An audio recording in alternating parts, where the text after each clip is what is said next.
Good day, and welcome back to another Bible study. And we are still continuing on the principles of holiness. And today's lesson is on the principle of diligence.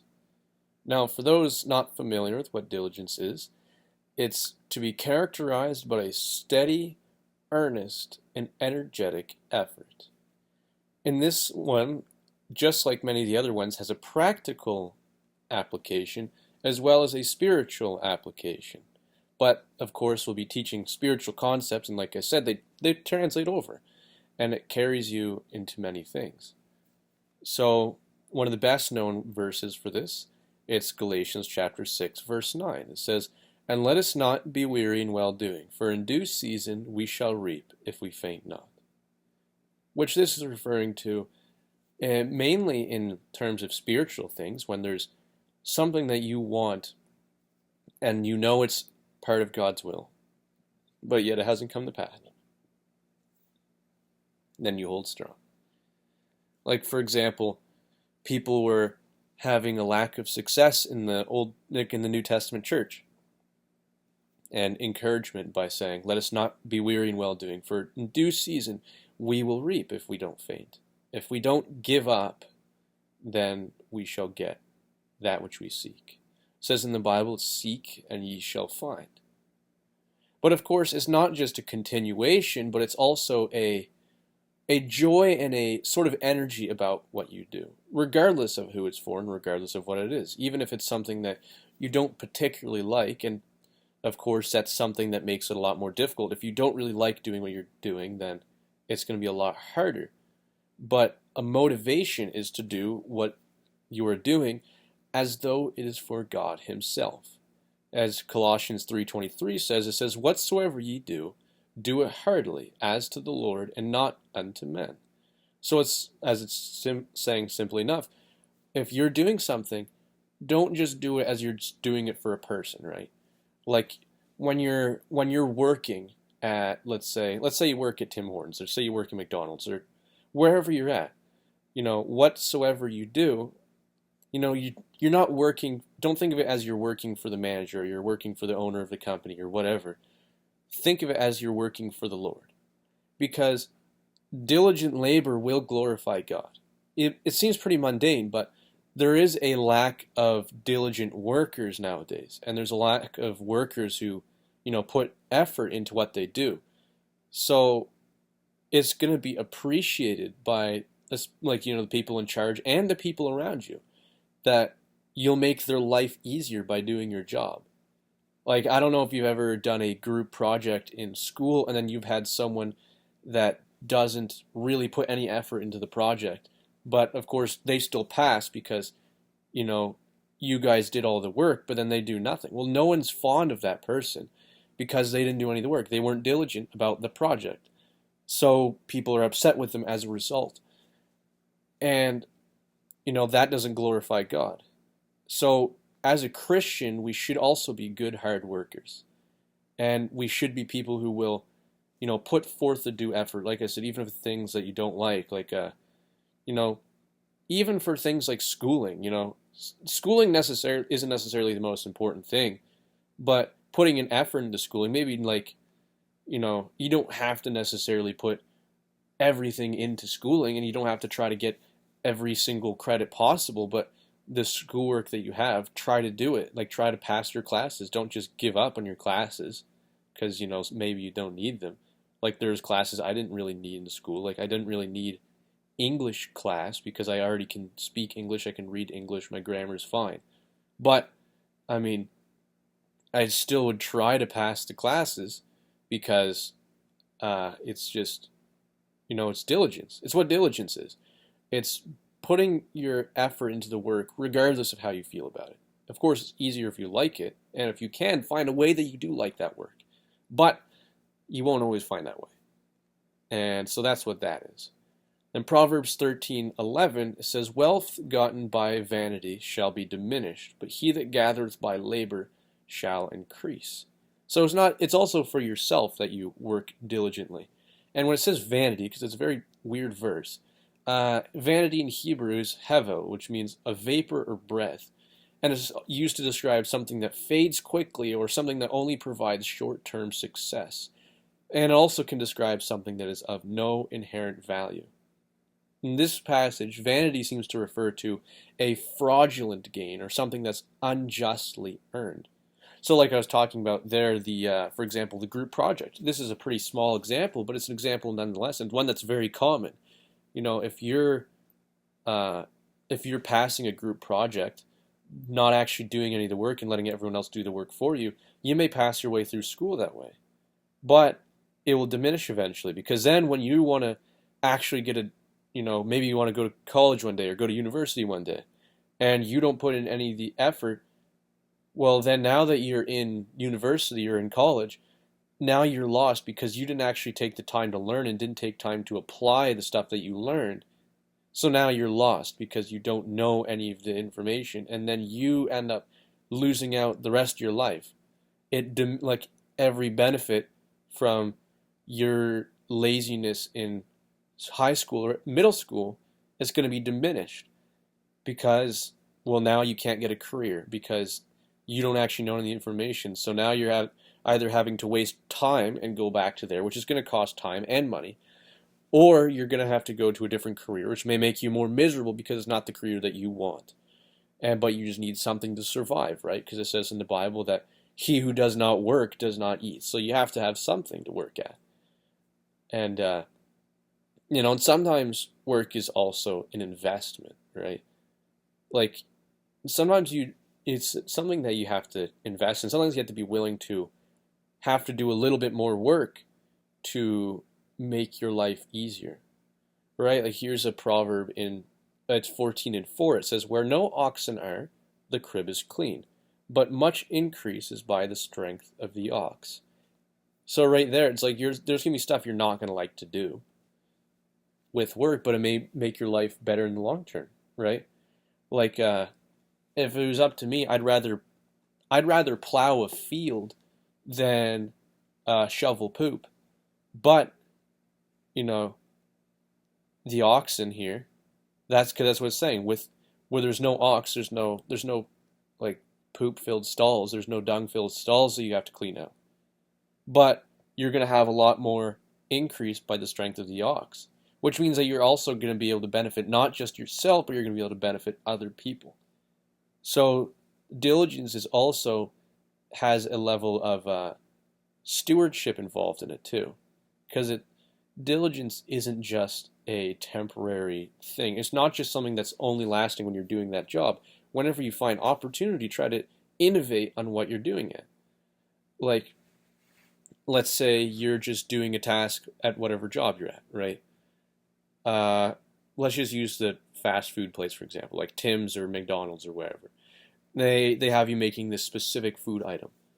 Well, if you can find a way to make it more efficient, like if you just see something that applies somewhere else, not even at the job, and you find a way to make it more efficient, well, try to do it. So there's a level of sort of innovative attention to it as well. Like you have to try to be willing to strive further. And because there's a culture among a lot of Christians, which I don't like, is that they're just okay with being adequate, essentially. But as Christians, we should not strive for just simply being enough.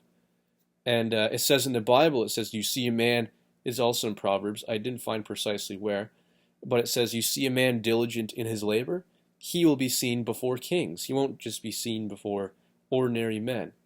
So the point was not that they're better than everyone else, but because of their labor, they're going to go places. They're going to have a lot more success in their life because of their diligence. So there's nothing wrong with, having those benefits in life. There's nothing wrong with climbing up the ladder and wherever you're working. But it's the unjust part of it that's wrong. I think a lot of people get that wrong too. So there's, a good Christian will, at least before stuff hits the fan and, apocalypse stuff happens, you're going to be able to climb ahead. And you're going to be able to get ahead in jobs just because of your diligence as a Christian. Because if you put forth your effort into your job and that you innovate and you improve on your job and you actually profit the company more, well, then they're going to see that and they're going to be like, well, we want to keep this guy around. We want him to train other people to work as he works and stuff like that. So there will be that as well. And there also has to be a bit of, sometimes almost like a haste, not really haste, but a willingness to act for diligence. And, because sometimes we just talk and we just plan, and we're always in a state of planning, and then nothing really happens.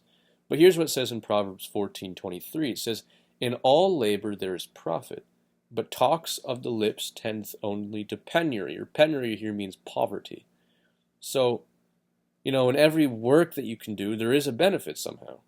But, just chatter, just planning, just not actually doing your job and just goofing off, it only leads to poverty.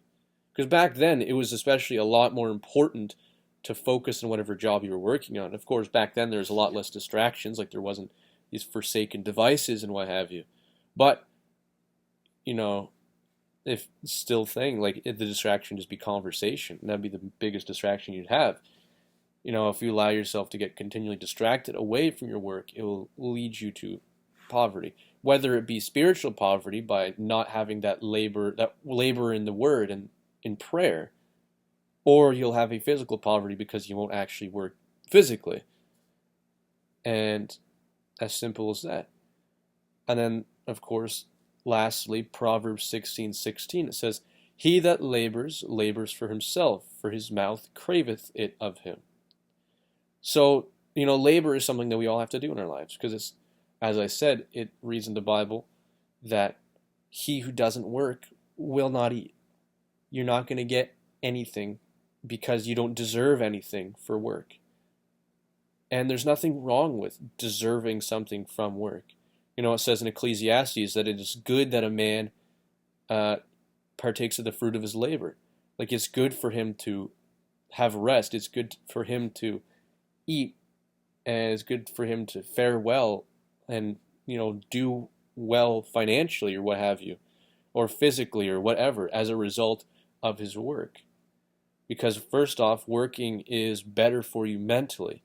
Here's some sort of statistics. Well, you guys have probably heard of the term dopamine, and that a lot of people get it nowadays from, social media and what have you. But where it's meant to come from, if you have if you're working a long, hard day at work, when your day finishes because you've accomplished something big, then you're going to have a hit of dopamine.